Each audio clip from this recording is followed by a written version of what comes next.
Now, Russia, it's continuing to pound Ukraine. In the past 2 weeks, Moscow has increased its bombardment of power and gas infrastructure across Ukraine. Last week, Russia struck electricity substations in southern Ukraine, which resulted in power outages in the Odessa region. உலகத்துல ரொம்பவே மோசமான bomb எதுன்னு கேட்டீங்கன்னா dirty பாம்னு சிம்பிளா சொல்லி முடிச்சிருவாங்க. இந்த dirty பாமை ஒரு நாட்டோட ராணுவம் பயன்படுத்துதுன்னா அது அந்த நாட்டோட எதிரிகளை ஜெயிக்கணும்னு சொல்லி நினைக்கல, அதுக்கு மாறா அந்த எதிரிகளை வாழவே விடக்கூடாதுன்னு சொல்லி நினைக்கிறாங்கன்றது தான் பொருளாகும். அப்படிப்பட்ட இந்த பாமை உக்ரைனியன்ஸ் ரஷ்யன்ஸுக்கு எதிராக பயன்படுத்துவாங்கன்னு சொல்லி இந்த ரஷ்யா யுக்ரைன் போரை உற்று நோக்கிக்கிட்டு இருக்கிற வல்லுநர்கள் அவங்களோட கருத்துக்களை தெரிவிச்சுக்கிட்டு இருக்காங்க. ஸோ இன்னைக்கான காணொலியில் நம்ம எதை பற்றி பார்க்க போகிறோம் அப்படின்னா, இந்த டர்ட்டி பாம்னா என்ன, இதை ரஷ்யாவுக்கு எதிராக உக்ரைன் பயன்படுத்துச்சுன்னா ஐரோப்பாவுக்கு எப்படிப்பட்ட விளைவுகள் ஏற்படும்ன்றது. நான் உங்கள் ஆகாஷ், தமிழ் பொக்கிஷம் வழங்கும் டிபி டிஃபென்ஸ். முதல்ல அடிப்படையில் டர்ட்டி பாம்னா என்னன்றதை நம்ம தெரிஞ்சுக்கணும். ஒரு பாம்பில் பொதுவாக டிஎன்டி இருக்கும், அது கூடவே ஏகப்பட்ட பொருட்களும் கலக்கப்பட்டிருக்கும். இப்போ இந்த டிஎன்டியில் வழக்கத்துக்கு மாறா கதிர்வீச்சை ஏற்படுத்தக்கூடிய ஒரு பொருளை கலந்தாங்கன்னா அதை தான் நம்ம டர்ட்டி பாம்னு சொல்லுவோம். இந்த டர்ட்டி பாமை உருவாக்குறதுக்கு ஹைலி ரேடியோ ஆக்டிவ் மெட்டீரியல் இருந்தாலே போதும். இந்த நியூக்ளியர் என்ரிச்மெண்ட் ப்ராசஸே நமக்கு தேவையில்லை. நியூக்ளியர் பாம்பை ரெடி பண்ணுறதுக்கு தான் நமக்கு ஹைலி என்ரிச்டு யுரேனியம் வேணும். ஆனால் அந்த டர்ட்டி பாம்பை ரெடி பண்ணுறதுக்கு அந்த நாட்டில் ஒரு நியூக்ளியர் ரியாக்டர் இருந்தாலே போதும். அந்த ரியாக்டர்லேருந்து வரக்கூடிய அணுக்கழிவுகளை பயன்படுத்தியே இந்த டர்ட்டி பாம்பை உருவாக்கிடலாம். சிம்பிளாக சொல்லணும் அப்படின்னா, ஒரு எம்ஆர்ஐ ஸ்கேனரில் இருக்கிற அந்த ரேடியோ ஆக்டிவ் மெட்டீரியலை வச்சு மட்டுமே டர்ட்டி பாம்பை உருவாக்க முடியும். ஆனால் எம்ஆர்ஐ ஸ்கேனில் ரொம்ப கம்மியான அளவு தான் ரேடியேஷன் மெட்டீரியல் இருக்கும். இப்போது ஜப்ரோஷியா அப்படின்னு சொல்லக்கூடிய உக்ரைனோட மிகப்பெரிய நியூக்ளியர் ரியாக்டரில் நூற்றுக்கணக்கான கிலோ நியூக்ளியர் வேஸ்ட் மெட்டீரியல்ஸ் இருக்குது. இந்த வேஸ்ட் மெட்டீரியல்ஸ் ஒரு கணிசமான அளவு கதிர்வீச்சை ஏற்படுத்திக்கிட்டே இருக்கும். ஸோ இந்த வேஸ்ட் மெட்டீரியல்ஸை சாதாரணமாக இருக்கக்கூடிய ஒரு பாம்பில் இவங்க சேர்த்தாங்க அப்படின்னா அந்த பாம்பு வெடிக்கிறதோடு சேர்த்து அதுக்குள்ளே இருக்கிற இந்த நியூக்ளியர் வேஸ்ட் மெட்டீரியல்ஸும் வெடித்து ஒரு குறிப்பிட்ட பரப்பளவில் இருக்கக்கூடிய மக்களையோ இல்லை நேச்சுரல் ரீசோர்ஸஸையோ ரேடியோ ஆக்டிவால் கண்டாமினேட் பண்ணிடும். ஸோ அந்த பகுதியில் இருக்கிற மக்கள் இறந்து போயிடுவாங்க. அந்த பகுதியில் இருக்கக்கூடிய தண்ணி இருக்குது அப்படின்னா, அதாவது ஒரு பெரிய லேக் இருக்குது அப்படின்னா அந்த லேக்கை யாருமே பயன்படுத்த முடியாமல் போயிடும். அவ்வளோ மோசமான ஒரு பாம்பு தான் இந்த டர்ட்டி பாம். ஸோ இப்படிப்பட்ட ரொம்ப மோசமான காரியத்தில் உக்ரைன் இறங்குவாங்களா அப்படின்னு நீங்கள் கேட்டிங்கன்னா அதுக்கு நம்ம நிறையவே உதாரணங்களை பார்க்கணும். முதல் உதாரணம், ஜெர்மனி உக்ரைனுக்கு தாரஸ் ஏவுகணைகளை கொடுக்க மறுத்தது. கொஞ்ச நாளைக்கு முன்னாடி நம்மள நிறைய பேருக்கு தெரியும், ஜெர்மனி அவங்க நாட்டு பார்லிமெண்ட்டில் ஒரு மனதாக உக்ரைனுக்கு தாரஸ் ஏவுகணைகளை கொடுக்கக்கூடாது அப்படின்னு ஒரு ரெசல்யூஷன் ஒன்று பாஸ் பண்ணாங்க. இந்த ரெசல்யூஷனை பாஸ் பண்ணதுக்கப்புறமா அவங்க என்ன காரணமாக சொன்னாங்கன்னா, தாரஸ் அப்படின்னு சொல்லக்கூடிய இந்த ஏவுகணை 500 கிலோமீட்டர் ரேஞ்சை கொண்டு இருக்குது. இந்த ஏவுகணையை உக்ரைனுக்கு கொடுத்தோம் அப்படின்னா உக்ரைன் இந்த ஏவுகணையை ரஷ்ய தலைநகரான மாஸ்கோவை தாக்குறதுக்கு பயன்படுத்திடுவாங்க. அதனால் இந்த ஏவுகணைகளை நாங்கள் கொடுக்க மறுத்துட்டோம் அப்படின்னு அவங்களோட கருத்தை தெரிவிச்சிருந்தாங்க. இப்போது வெளிப்படையாக தான் இந்த கருத்தை தெரிவிக்கிறாங்க. மறைமுகமாக உக்ரைனியன்ஸுக்கு தாரஸ் ஏவுகணைகளை கொடுக்காததுக்கு ஒரு காரணம் இருக்குது. அது என்னென்னா, தாரஸ் ஏவுகணைகளை உக்ரைன் ஜெர்மனிக்கிட்ட இருந்து கேட்குறப்ப அது கூடவே இந்த ஏவுகணையில் இருக்கிற வாரட்டை பிரித்து மறுபடியும் அசம்பிள் பண்ணக்கூடிய அந்த மேனுவலையும் கேட்டிருக்காங்க. தாரஸ் அப்படின்னு சொல்லக்கூடிய இந்த ஏவுகணையில் ஏகப்பட்ட வாரட்ஸ் இருக்குது. பங்கரை பஸ்ட் பண்ணுறதுல ஆரம்பித்து பாலத்தை புழக்கிற வரைக்கும் ஏகப்பட்ட விஷயங்களுக்கு இந்த தாரஸ் ஏவுகணையை பயன்படுத்த முடியும். ஐரோப்பாவில் இருக்கிறதுலையே ரொம்ப பெஸ்ட்டு ஏவுகணைகளில் இந்த தாரஸும் ஒன்று. அப்படிப்பட்ட இந்த ஏவுகணையோட வார்ஹெட்டை உக்ரைன் மாற்றணும் அப்படின்ற அவசியமே கிடையாது. ஏன்னா எந்த விதமான ரோலுக்கும் இதோட வார்ஹெட்டை டிசைன் பண்ணி தான் ஜெர்மனி உருவாக்கியிருக்காங்க. ஸோ உக்ரைனியன்ஸ் இந்த வார்ஹெட்டை மாற்றுறதுக்கான அந்த மேனுவலை கேட்குறதுன்றது அவங்களுக்கு ரொம்பவே விசித்திரமாக இருந்துச்சு. என்னடா இது, இதை போய் கேட்குறாங்க அப்படின்னு அவங்க யோசிச்சு பார்க்குறப்ப தான் அவங்களுக்கு ஒரு விஷயம் புரிய வந்துச்சு.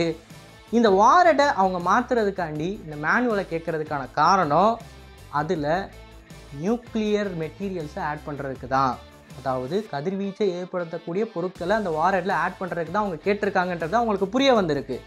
அதுக்கப்புறமா தான் இந்த தாரஸ் ஏவுகணையை ஜெர்மனி கொடுக்கக்கூடாதுன்றத ஒரு மனதாக ஏற்றுக்கிட்டாங்க அப்படின்ற ஒரு அன்அஃபிஷியலான தகவல் ஒன்று நமக்கு வந்திருக்கு.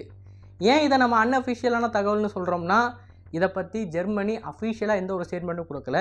அதே சமயம் 500 கிலோமீட்டர் ரேஞ்ச் இந்த ஏவுகணைக்கு இருக்கிறது தான் எங்களுக்கு பிரச்சனைன்னு சொல்லி சொன்னாங்களே ஜெர்மனி நினச்சிருந்தாங்க அப்படின்னா இந்த 500 கிலோமீட்டர் ரேஞ்சை குறைச்சி 250 கிலோமீட்டராக மாடிஃபை பண்ணியிருக்க முடியும். ஆனால் அந்த மாடிஃபிகேஷன் ஆப்ஷனை அவங்க சூஸ் பண்ணாமல் ஒரு மனதாக இந்த ஏவுகணை உக்ரைனுக்கு போவே கூடாதுன்னு சொல்லி அவங்க முடிவெடுத்திருக்காங்கன்னா அதுக்கு பின்னாடி இந்த காரணம் இருக்கணும் தானே அர்த்தம்.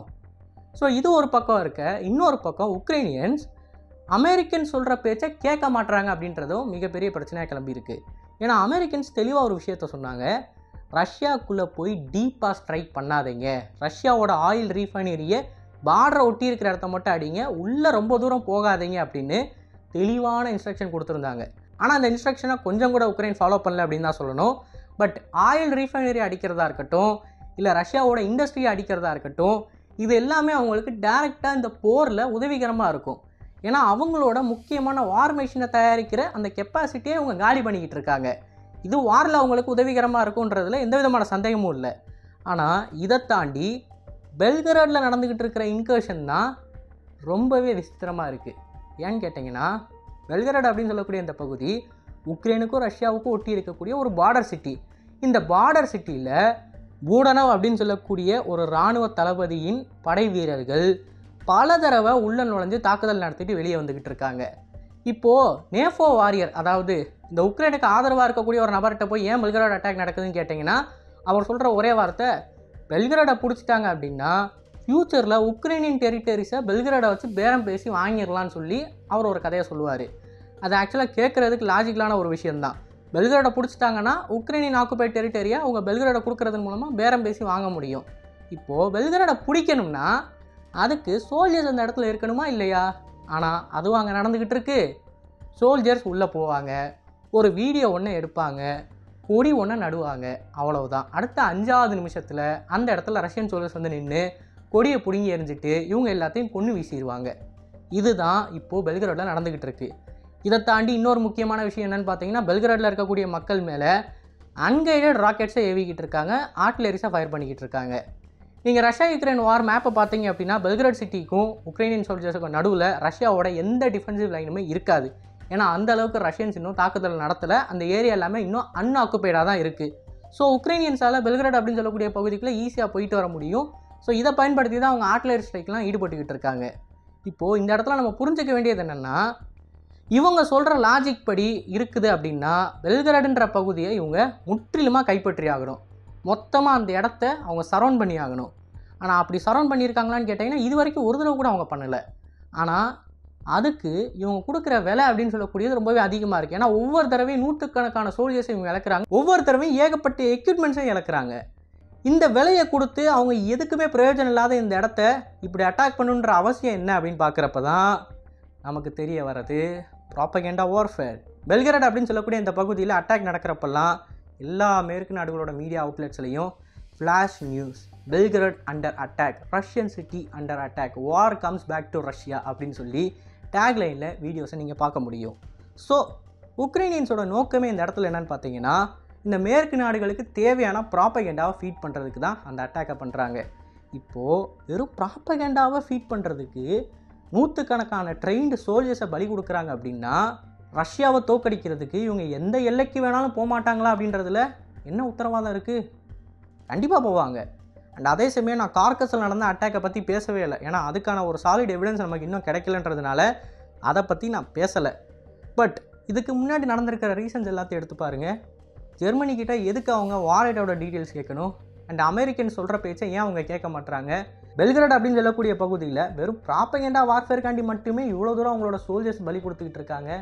இது எல்லாத்தையும் நீங்கள் சேர்த்து பார்க்குறப்ப இவங்க டர்ட்டி பாம்பை பயன்படுத்துறதுக்கும் போவாங்கன்றது தான் அப்பட்டமாக தெரியுது. பட் ஒருவேளை டர்ட்டி பாம்பை இவங்க பயன்படுத்திட்டாங்க அப்படின்னா அதோட உக்ரைனுக்கும் மேற்கு நாடுகளுக்கும் இருக்கக்கூடிய சம்பந்தம் முறிஞ்சிரும். ஏன்னா மேற்கு நாடுகள் ஒரு விஷயத்தில் தெளிவாக இருக்காங்க. இதுக்கு முன்னாடி உக்ரைன் இந்த தீவிரவாத தாக்குதலில் ரஷ்யாவுக்கு எதிராக பண்ணியிருக்குன்னே வச்சுக்கலாமே, அதை ஓரளவுக்கு சமாளிச்சிட்டாங்க. ஏன்னா ஐசிஸ் மேலே பழிய போட்டு. இப்போது அதே மாதிரி டர்ட்டி பாம் அட்டாக்கை உக்ரைனியன்ஸ் பண்ணிட்டாங்கன்னா இதை யார் மேலேயும் பழி போட முடியாது. எந்த ஐசிஸ் கிட்ட டர்ட்டி பாம்லாம் இருக்குது அப்படின்னு சொல்லி உலகத்தில் இருக்கிற எல்லாருமே கேள்வி எழுப்புவாங்க. யார் மேலேயும் இப்படி ஒரு அட்டாக்கை பழி சுமத்த முடியாது. இதை பண்ணாங்கன்னா உக்ரைனால் மட்டும்தான் பண்ண முடியும். ஏன்னா அவங்கக்கிட்ட தான் எல்லா எக்யூப்மெண்ட்டும் அதுக்கான ஆயுதங்கள் எல்லாமே இருக்குது. ஸோ இதை பண்ணிட்டாங்க அப்படின்னா மேற்கு நாடுகளுக்கும் உக்ரைனுக்கும் உண்டான அந்த தொடர்பு முடிஞ்சிடும். இதோட ரஷ்யன்ஸ் அவங்களோட அஃபென்சிவை உக்ரைனுக்கு எதிராக பண்ணி மொத்த யுக்ரைன் சோழியையும் முடிச்சிடுவாங்க. அண்டு இவ்வளோ தூரம் முட்டாள்தனமான காரியத்தை உக்ரைன் பண்ணுவாங்களா அப்படின்னு சொல்லி உங்களுக்கு ஆச்சரியமாக இருக்கும். இல்லை, ஆக்சுவலாக அதை அவங்க பண்ணுவாங்க. அப்படிப்பட்ட ஆள் தான் பூடனவ். ஸோ இது எப்படி போகுதுன்றதை பொறுத்திருந்து பார்க்கலாம். அண்ட் இதை பற்றி நீங்கள் என்ன நினைக்கிறீங்க அப்படின்றத மறக்காமல் கமெண்ட்ஸில் பதிவிடுங்க. அண்ட் இது போல பல தெரிந்து கொள்ள டிபிடிஎஸ் பேஜை ஃபாலோ பண்ணிக்கோங்க. நல்லதை இப்போ நல்ல சமுதாயத்தை உருவாக்கும். நன்றி, வணக்கம்.